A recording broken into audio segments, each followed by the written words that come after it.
Jaya Radha Madhava Kunja Bihari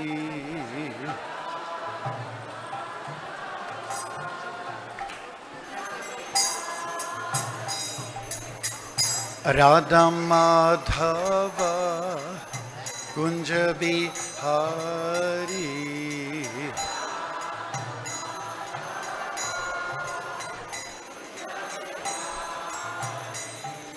Gopi Jana Vallabha Girvaradhari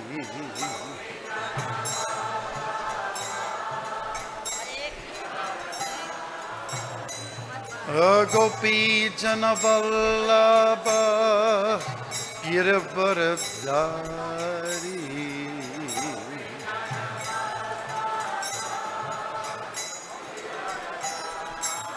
Yashodanandana Braja Jana Ranjana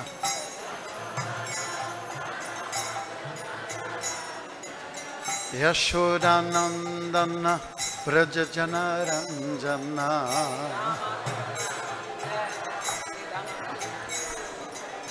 Yamuna Tira Vanachari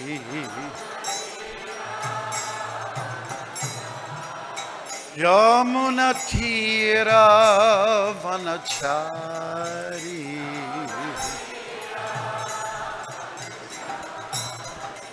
Jaya Radha Madhava Kunja Bihari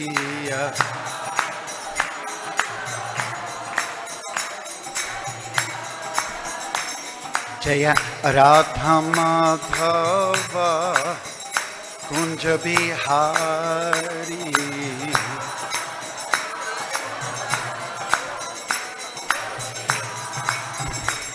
Gopi Jana Vallabha Girvaradhari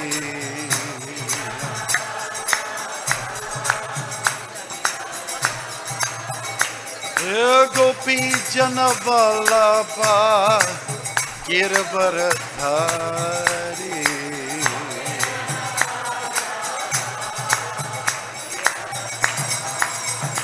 Yashodanandana Braja Jana Ranjana Yashodanandana Braja Jana Ranjana Yamuna Tira Vanachari Yamuna Tira Vanachari Oh Radha Madhava Kunja Bihari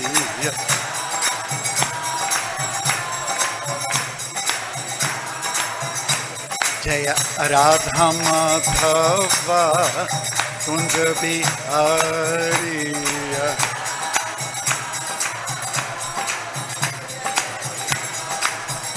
Put it up there. Whoa. Gopi Jana Vallabha Girvaradhari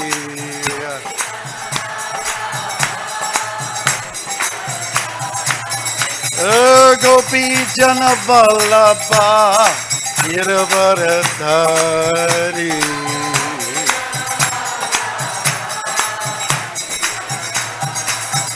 Yashodanandana Braja Jana Ranjana Yashodanandana Braja Jana Ranjana Yashodanandana Braja Jana Ranjana Yamuna Tira Vanachari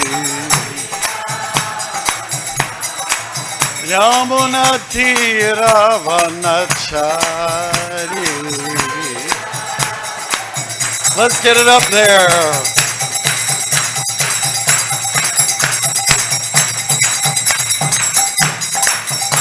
Jaya Radha Madhava Kunja Bihari.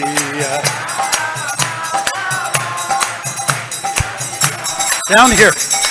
Radha Madhava Kunja Bihari.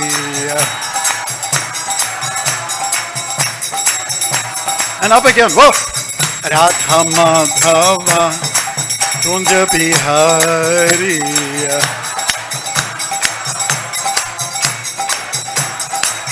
And 1, 2, 3, 4. Up, up, down, down, up. Jaya Radha Madhava Kunja Bihari. And sideways. 1, 2, 3, 4. And normalize it. Jaya Radha Madhava Kunja Bihari.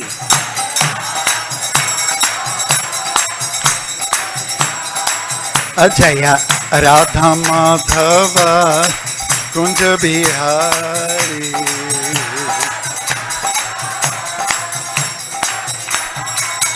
Jaya Radha Madhava Kunja Bihari. Oh, get those hands going. Clap away. Radha Madhava Kunja Bihari.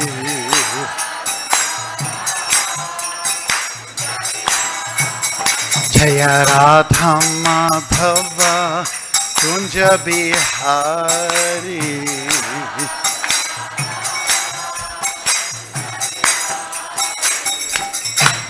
Shri Radha Madhava ki.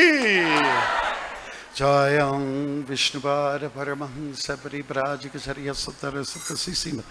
His Divine Grace A.C. Bhakti Marga Swami Prabhupada ki. Jayam Vishnupad Paramahansa Paribrajikacharya Satara Satasisima. His Divine Grace Bhakti Siddhanta Saraswati Goswami Maharaj Prabhupada ki. Ananta Koti Vaishnavrinda ki. Nama Charishala Harirashtakor ki. Prem se Gausi Krishna Chaitanya Prabhu Nityananda Sri Advaita Gadadhar Shivasari Gaura Bhaktivinoda ki. Sri Sri Radha Krishna Gopa Gopinath Shyama Kunda Radha Kunda Giri Govardhan ki. Sri Vrindavan Dham ki. Navadvip Mayapur Dham ki. Ganga Mayi ki. Yamuna Mayi ki. Bhakti Devi ki. Tulsi Devi ki. Hari Nam Sankirtan ki. Brihat Mridanga ki. Samavera Bhakta Vrinda ki. All glories to the assembled devotees. Hare Krishna. Glories to the assembled devotees. Hare Krishna. Glories to the assembled devotees. Hare Krishna. Glories to Shri Guru and Shri Gauranga. Everyone together. Nama Om Vishnupadaya Krishna Prasthaya Bhutale Srimate Bhakti Marga Swami Niti Namine Namaste Saraswati Devi Gauravani Pracharine Nirvishesha Sunyava Paschachadesha Tharine. Om Namo Bhagavate Vasudevaya.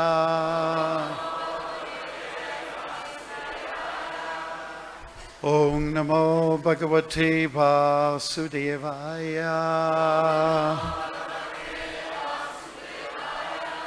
Om Namo Bhagavate Vasudevaya. Om Ajnanatamarandhasya Jnananjana Shalakaya Chakshurun Militam Yena Tasmai Sri Gurave Namaha. I was born in the darkest ignorance. My spiritual master opened my eyes with the torch of knowledge. I offer my respectful obeisance unto him. Srila Prabhupada ki. Hare Krishna. Good morning. Hare Krishna. So today we're going to be looking at Canto 9 from the Srimad Bhagavatam, and it's chapter 16, entitled Lord Parasurama Destroys the Ruling Class. And we're looking at text 22, 23. Okay, so here are the verses that I'm going to read, 20, 21, 22, and then we'll get to 23 in detail. Thereafter, Parasurama joined his father's head to the body, the dead body, and placed the whole body and head upon kusha grass. By offering sacrifices, he began to worship Lord Vasudeva, who is the all-pervading supersoul of all the demigods and of every living entity. Text 21 and 22. After completing the sacrifice, Lord Parasurama gave the eastern direction to the Hota as a gift, the south to the Brahma, the west to the Advaryu, the north to the Udgata, and the four corners, northeast, southeast, northwest, and southwest, to the other priests. He gave the middle to Kasyapa, and the place known as Aryavarta to the Upadrashta.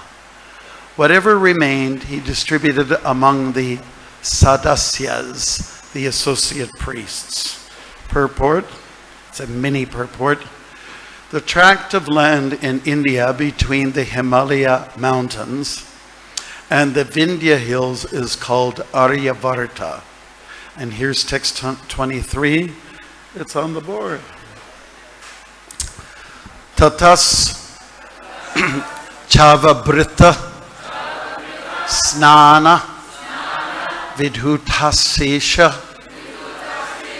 Kilbishaha Sarasvatyang Maha Nadyang Reje Vyabra Ivangshuman Tatas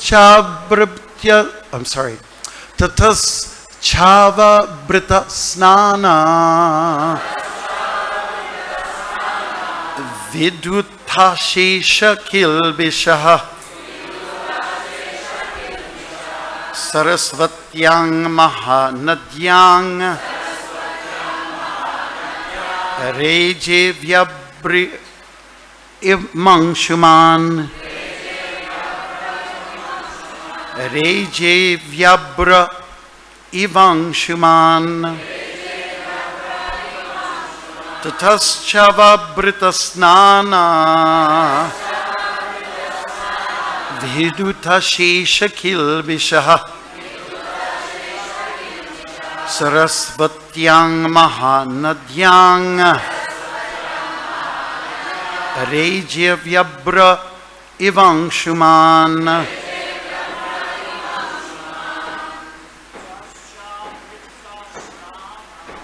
Tascha Brit Snana Vidutasesha Kilbishaha Sarasvatyang Mahanadyang Rejavyabra Ivangshuman Tatascha Snana Vidutasesha Kilbishaha Sarasvatyang Mahanadyang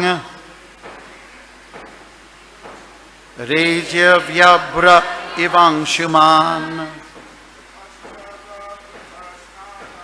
Tatascha Britasnana Vidutasesha Kilbishaha Sahasvatyang Mahanadyang Rejavyabra Ivangshuman Vaishnavi Tataschava Brita Vidutasesha Kilbishaha Saraswatyang Mahanadyang Rejevyabra Ivanshimam Tataschava Vritasnana Vidusta Sheshakil Vishaha Saraswatyang Mahanadyang Rejevyabra Ivanshuman. Okay, tattaha, thereafter, cha, also, avabrittasnana, by bathing after finishing the sacrifice. Viduta, cleansed. Ashesha, unlimited. Kilvishaha, whose reactions of sinful activities. Saraswatyam, on the bank of the great river Saraswati. Mahanadyam, one of the biggest rivers in India. Reje, Lord Parasurama appeared. Vyabraha, cloudless. Iva, Anshuman, like the sun. Translation. Thereafter, having completed the ritualistic sacrificial ceremonies, Lord Parasurama took the bath known as Avabritta Snan. Standing on the bank of the great river Saraswati, cleared of all sins, Lord Parasurama appeared like the sun in a clear, cloudless sky. Please repeat. Thereafter, having completed the ritualistic sacrificial ceremonies, Lord Parasurama took the bath known as the Avabritta Snana, standing on the bank of the great river Saraswati, cleared of all sins. Lord Parasurama appeared like the sun in a clear, cloudless sky. Purport by His Divine Grace A.C. Bhakti Swami Prabhupada. And we'd like you to help me read it through. As stated in Bhagavad Gita 3.9, Yagnaritat karamanon yatra loko yang karma bandanaha. Work has to be done, or work done as a sacrifice for Vishnu has to be performed. Otherwise, work binds one to this material world. Karma bandhanaha refers to the repeated acceptance of one material body after another. The whole problem of life is this repetition of and okay. Therefore, one is advised to work to perform yajna meant for satisfying Lord Vishnu. Although Lord Parasurama was an incarnation of the Supreme Personality of Godhead, he had to account for sinful activities.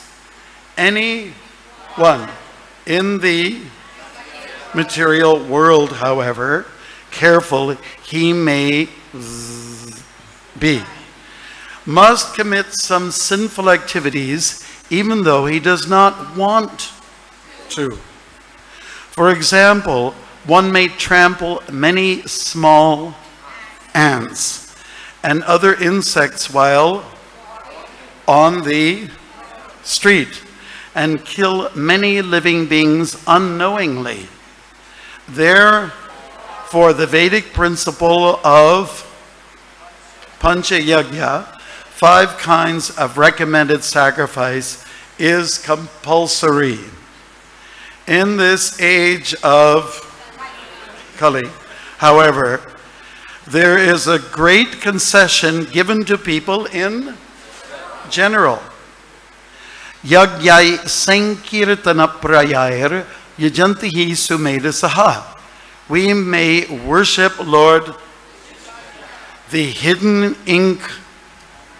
incarnation of Krishna. Krishna varnyam tvisha Krishnam. Although he is Krishna himself, he always chants Hare Krishna. That's it, no more. And preaches consciousness. 1 is recommended to worship this incarnation by chanting the Sankirtan Yagya. The performance of Sankirtan Yagya is a special concession for human society to save people from being affected by known or unknown sinful activity. We are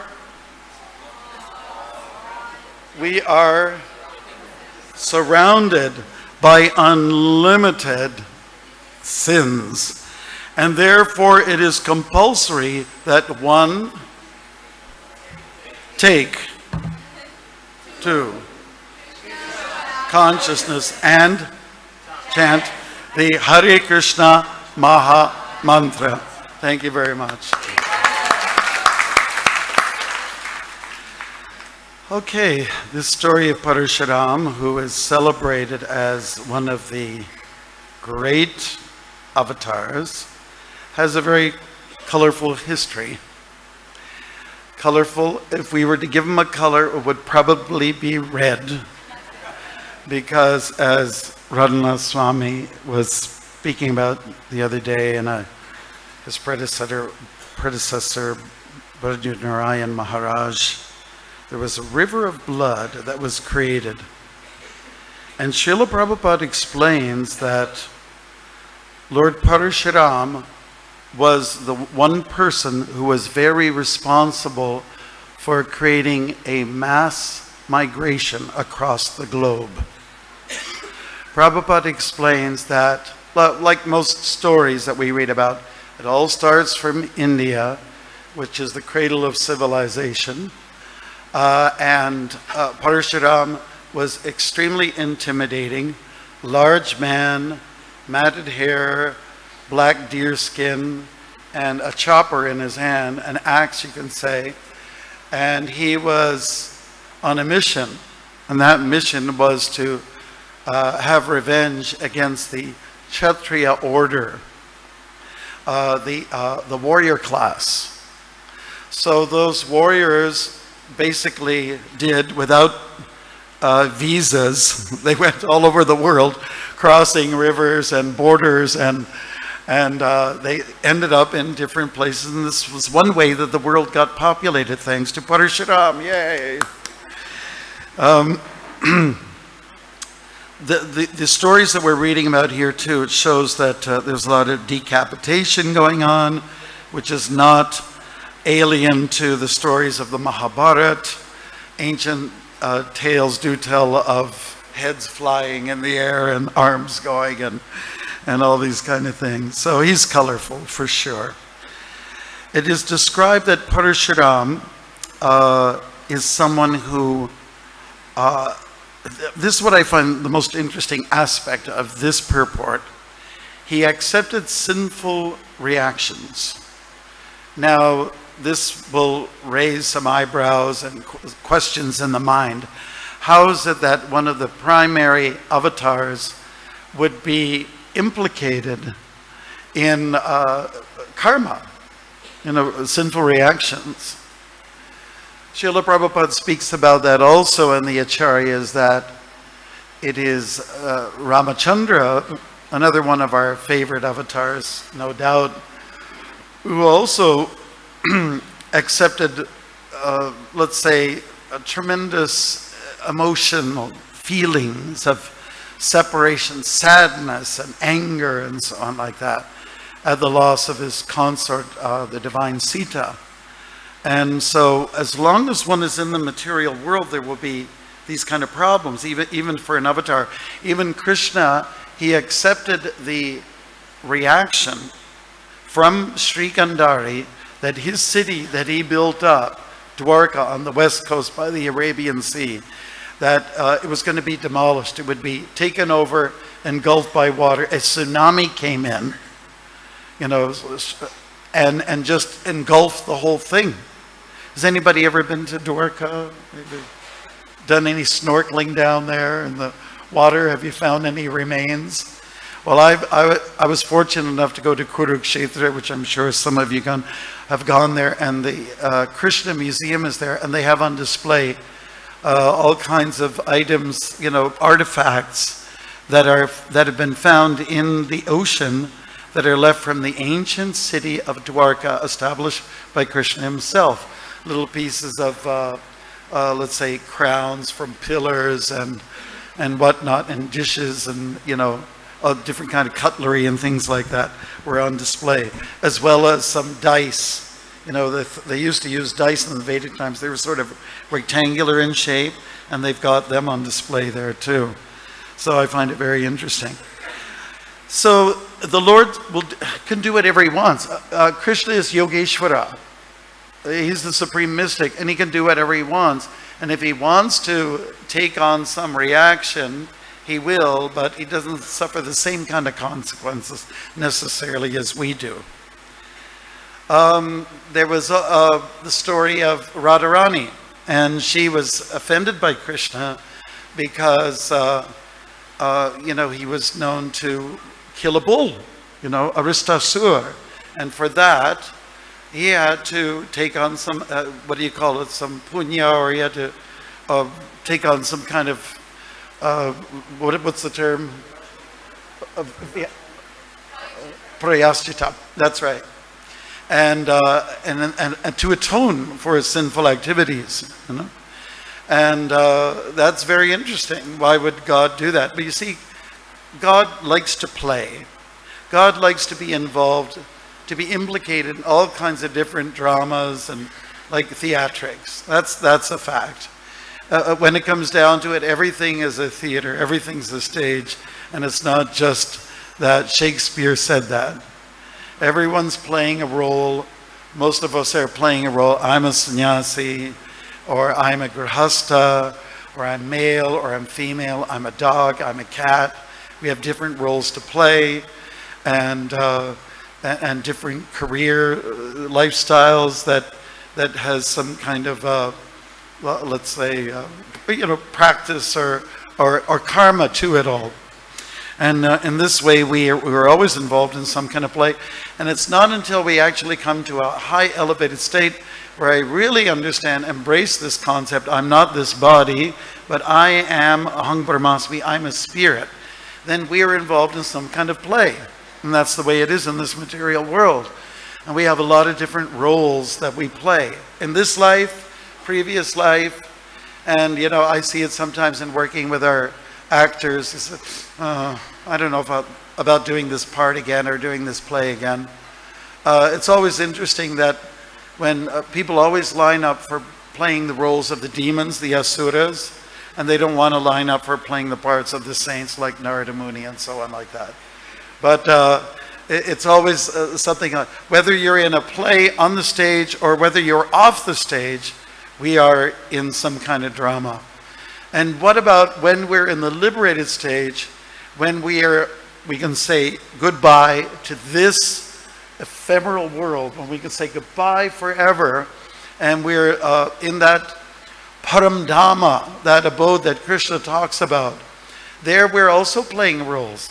We have different role parts that we play out. And whether it's as a gopi or a gopa or or a cow or a blade of grass and so on like that. We all have different roles to play. One time I was talking to the famous Professor Joseph T. O'Connell, and you know, to our blame or to our guilt, we didn't spend enough time with him because he was quite a scholar, and he had studied Gaudiya Vaishnavism, Sikhism, and so on like that.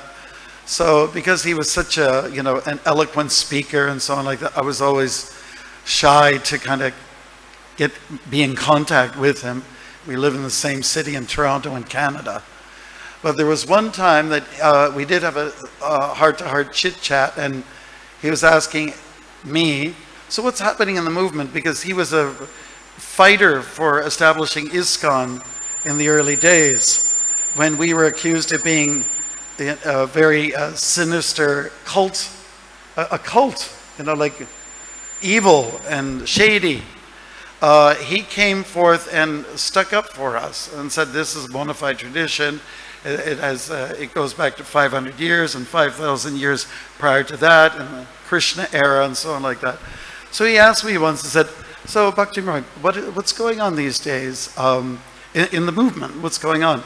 I said, oh, we're making some progress, we're growing, but more recently there are some people that are contemplating, within our society, spending a lot of time contemplating on what they will be in the future, what lila, what swarup, what will be their, you know, liberated state, their eternal rasa with Krishna.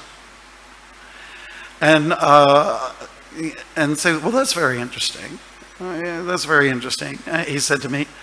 And he said, well, it's not so much that the tradition holds that you look so much what's before you. It's more what is important is what you do right now, your service to Krishna. And so we're talking about the future, we're talking about the present, we are also talking a little bit about the past.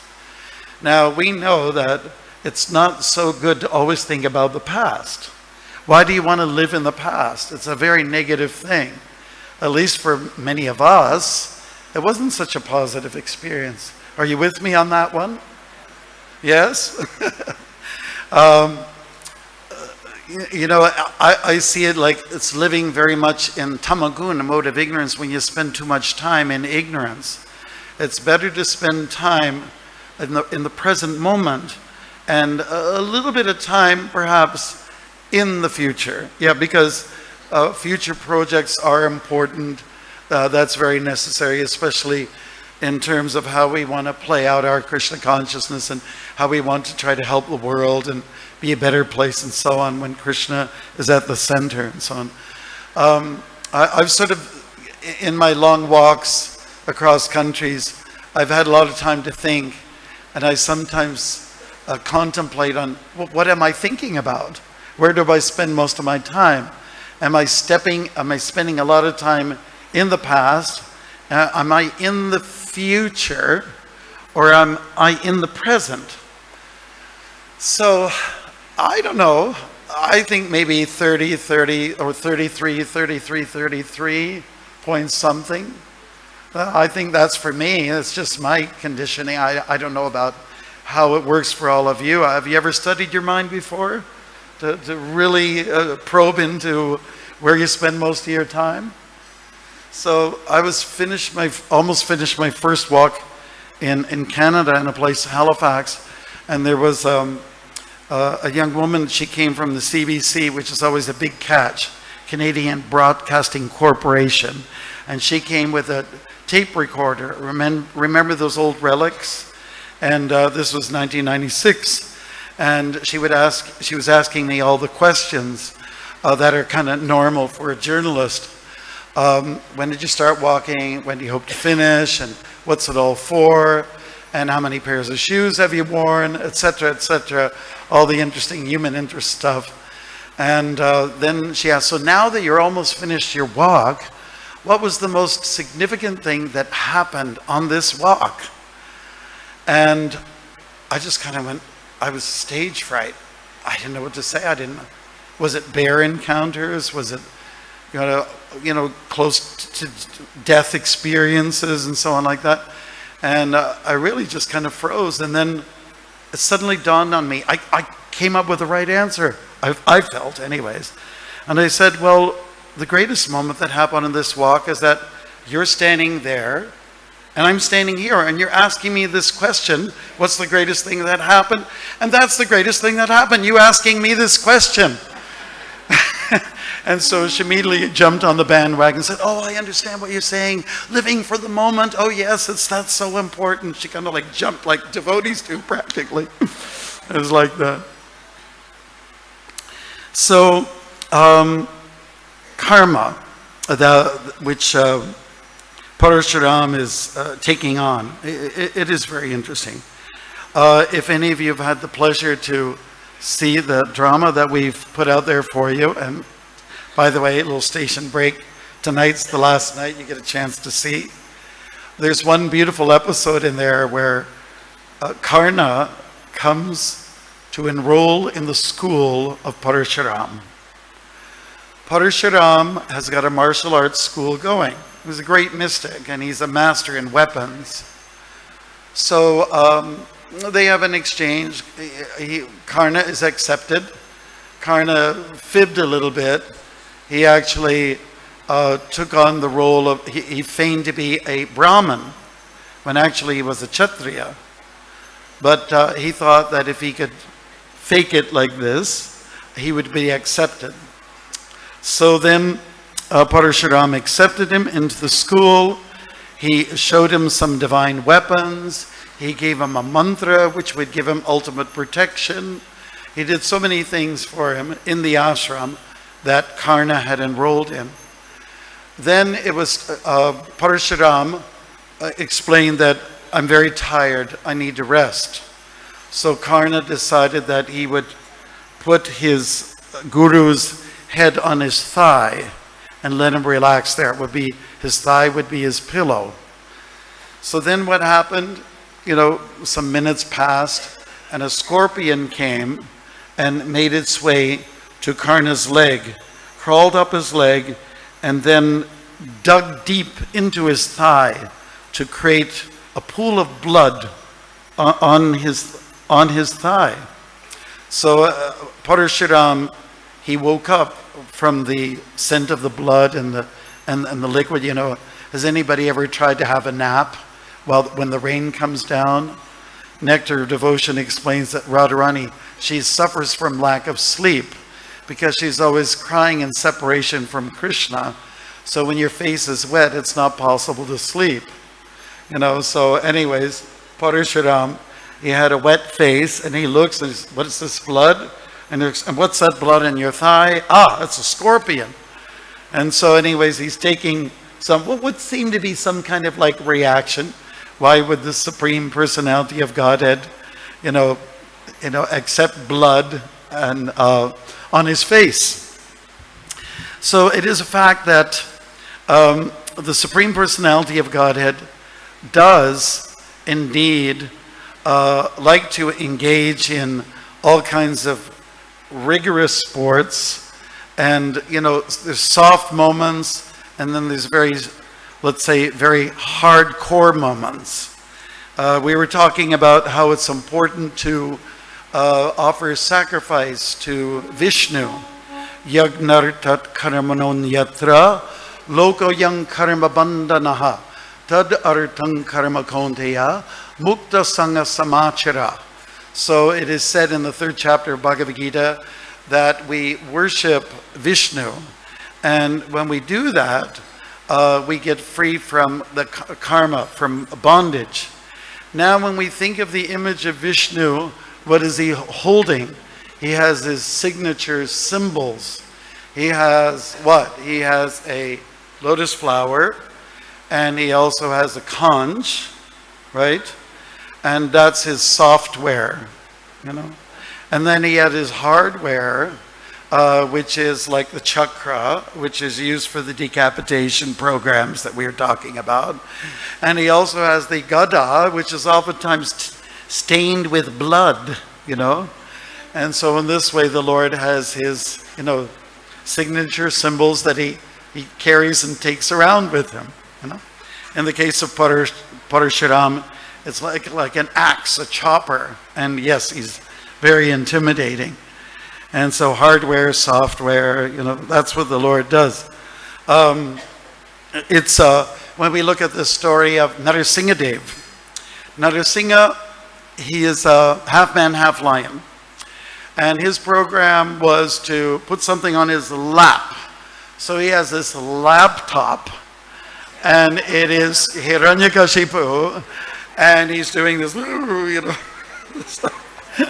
the original laptop personality of God. And so, as we said, everything starts from India. It starts from that part of the world. Starts from the Vedic stories. Yeah, so Parasurama is a very interesting personality.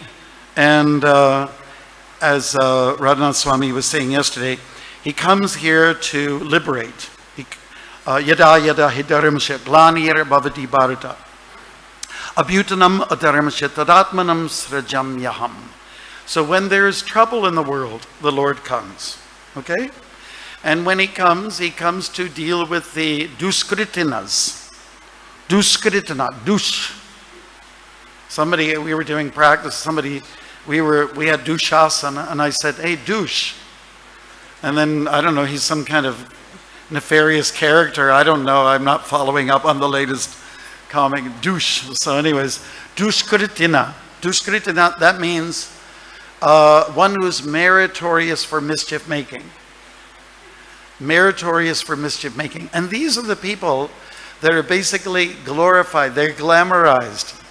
The people who do nonsense.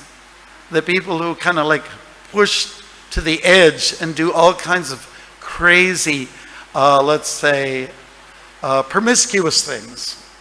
They're the ones that get glorified. They get all the attention, isn't it? They get all the attention.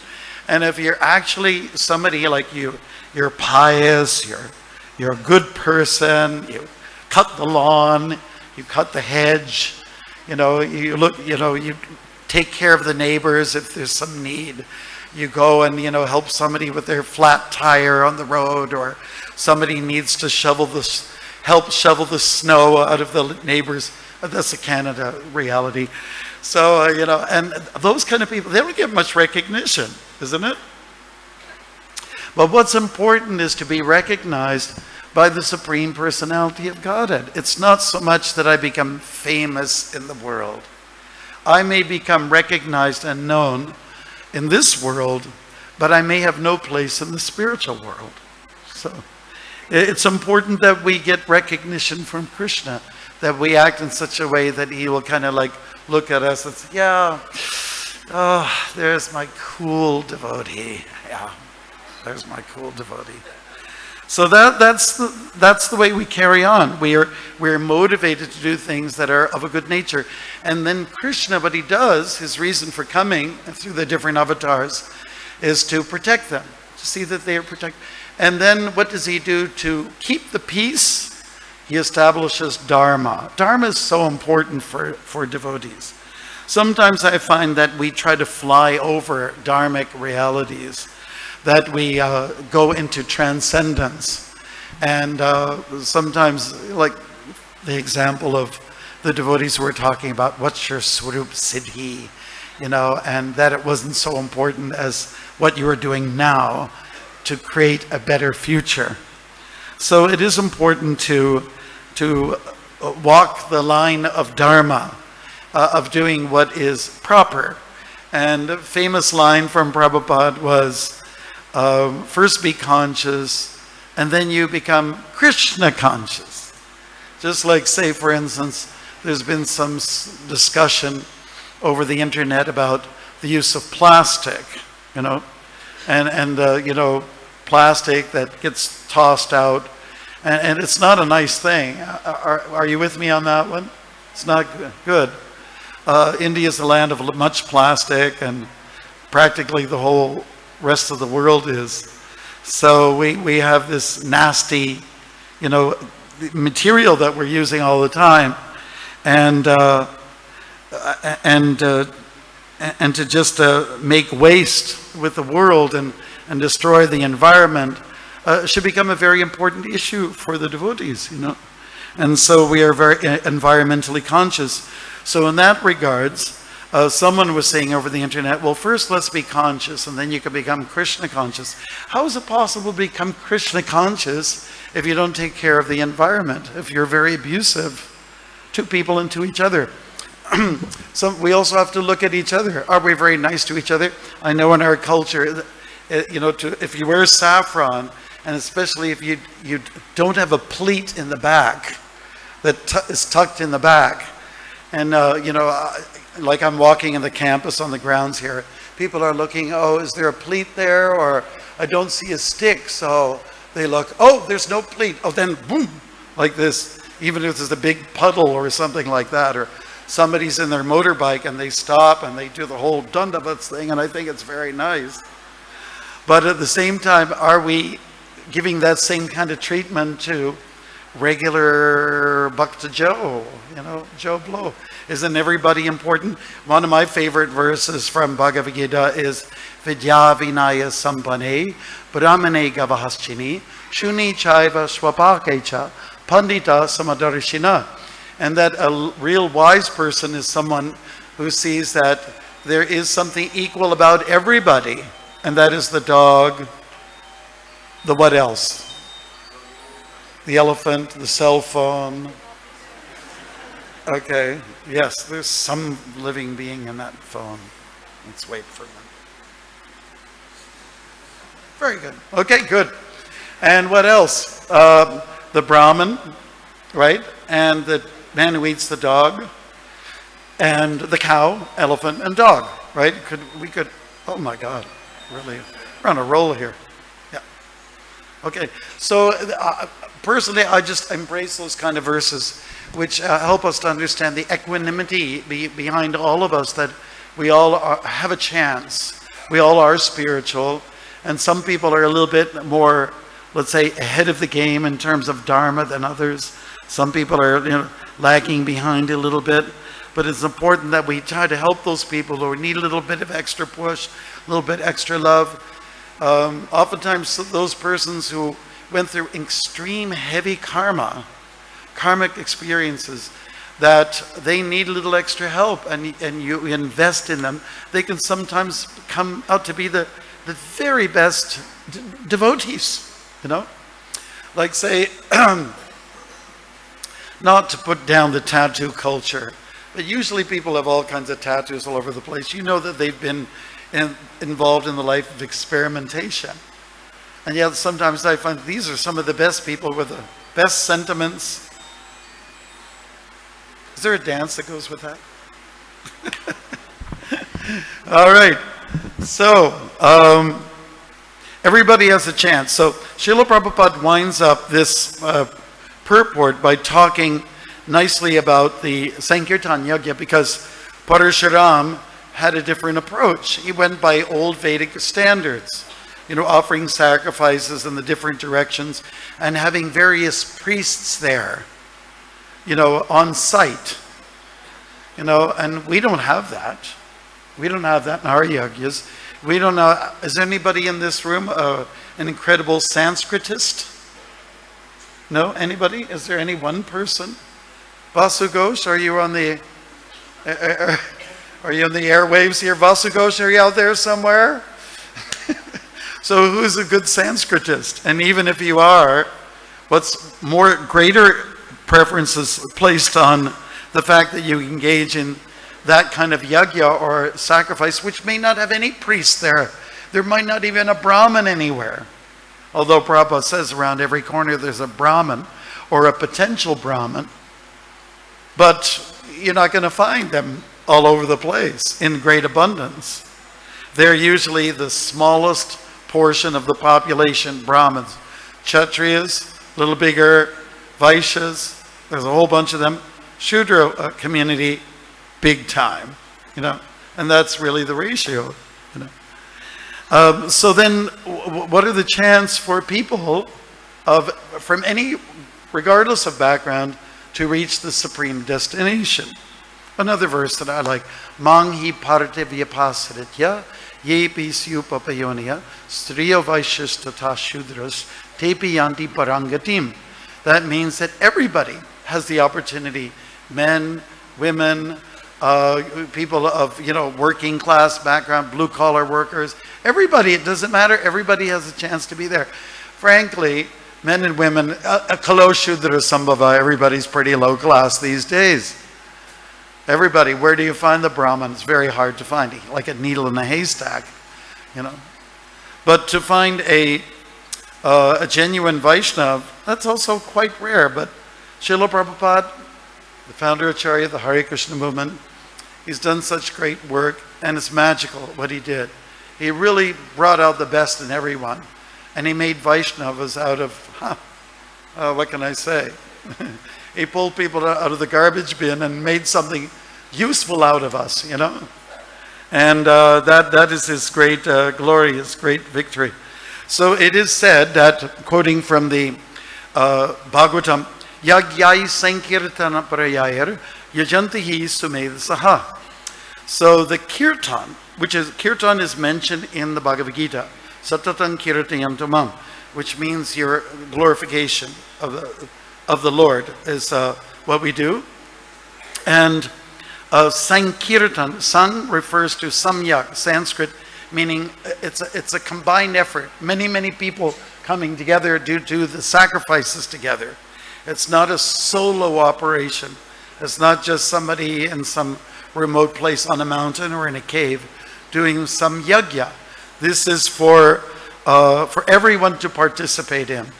And that's the glory and the beauty of Sankirtan. And that's how Prabhupada kind of like rounds up a lot of the purports, is that this is the yajna, Actually, there's two words that start with Y that we're supposed to be always, I guess you can say, milking.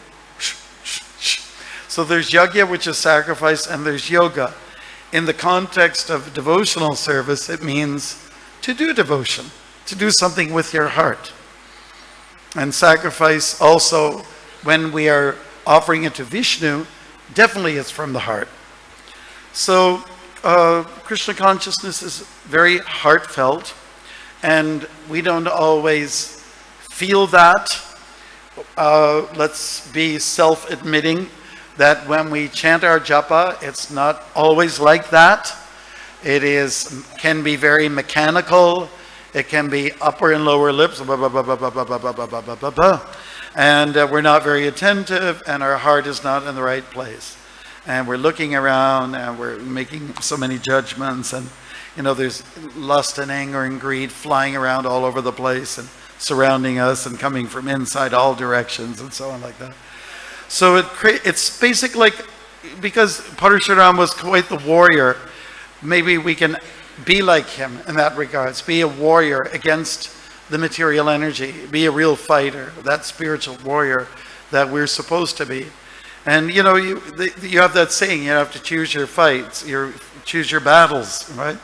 So this is the battle of the mind, And everyone is very, very quick to have a battle with another person's mind, isn't it? We're very fast to find the faults of others, and we never want to hold up a mirror. We don't like mirrors somehow or other, But it's important to always carry a mirror in the form of, the japa beads, and form of looking at a real nice, super, first-class Vaishnava. I said, wow, that person is so great. Look at the enthusiasm that's demonstrated. And it makes me feel kind of, guilty. And guilt is not such a bad thing. Guilt is a component of humility. And humility is the basis of success in life. So that's what we want. Trinadapi sunichina, Tarorapi sahishnana, Amanina manadena, Kirtani sadahari. The way to keep chanting, the way to keep serving is that when we embrace this verse, verse 3 from Shikshastakam, and we put it around our body like we do, I was going to say umbilical cord or Brahman's thread, and you hold on to it. Hold on to it for dear life, and then express yourself in a very heartfelt way. So Parasurama, very colorful incarnation, And you know, he definitely had in his grip the hardware, but there's a software also there at the same time. He pops up all over the place in the Vedas, in the Puranas, and it's so nice when he is there. So being here in the Holy Dham in Mayapur, seeing the expansion of the Sankirtan movement, it's so enlivening. The numbers of people are increasing, pilgrims, numbers of, you know, initiated devotees keep increasing. The prasadam keeps increasing, and also the wastage keeps increasing. It's all about, you know, doubling it, and you know, and everything just gets bigger and bigger and better and brighter. And that's certainly what makes Srila Prabhupada, make him very happy to see the advances of Krishna consciousness. So, well, one thing that I also gleaned from this story is that Parasurama was actually born a Brahmin, but he very much demonstrated the disposition of a Kshatriya. And Dronacharya was like that as well. He was a Brahmin, but he very much adjusted the sails based on the circumstances. So I think there's a lesson to be learned from that. We should be ready to adjust, especially when it comes to displaying our Krishna consciousness. What may have worked in 1973 or 72 may not go over so well with the public today, because people have changed. And certainly Prabhupada flexed. He adjusted. One of the last times I went to Miami, I went to Biscayne Bay off the ocean, and we had one of those little sail devices, and you know, you really had to work hard to, you know, because there was a sail, there were 3 of us on this sailing device. I can't remember what you call it. And the current always changes, and you have to, you know, slide your weight over into one direction and grab a hold of another part of the device, and always adjusting your sails. And I think that shows real maturity in Krishna consciousness when we adjust our sails and, let's say, be ready to do things a little differently than maybe our generation did before. We should be ready to, you know, bend a little bit. Don't take away the essence. Krishna's always God, right? Krishna will always be God. He'll always be the Supreme Personality of Godhead. And the essence we will not change. The way to get to God is through the bhakti boosts, you know, and that will always be that. And through the chanting of Krishna's name. But the methodology may change. The wrapping, you know, what we put around, the wrap, you know, the packaging may change. So I think Prabhupada was very good at that. He adjusted. He allowed ladies to go on the altar, and that was even in India, to do the puja, to do the yagyas, and to give classes and so on like that. He adjusted because his Western students, disciples, were accustomed to that. So he didn't, you know, he wasn't so stuck on tradition. In many ways, he was a tradition breaker, and so was Chaitanya Mahaprabhu. So I think that we have to be ready to make those kind of changes for the ultimate betterment of the world, ultimate wellness, and I think that's just the way to go. I can't think of anything else. Hare Krishna. Srila Prabhupada ki jai. So it is 9 o'clock, so we will ask if you could come down to join us for the last performance of the story of Kunti and Karna, called The Queen's Secret. And if I could just have your attention for another minute. This is the last time I'm going to do this in Mayapur. We'll just ask you to do, this is a little bit of a yoga exercise, to sit with your back, neck, and head erect in a straight line. Okay? And now we're going to ask you to look totally miserable, like you just got hit by a truck or something. Okay? Now we'll ask you to raise your arms up above. We're going to go for a transition. Up above the heads. Okay? And now lower those palms down and have the thumbs reach your forehead. Now slide the thumbs down and ski slope off the nose and land squarely on the lips. Okay? So from here, you flattened out your palms and stretch the thumbs across the lips, and in an upward sweep, end up with a smile, which is a sign of a devotee.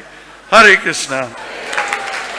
Srila Prabhupada ki jai.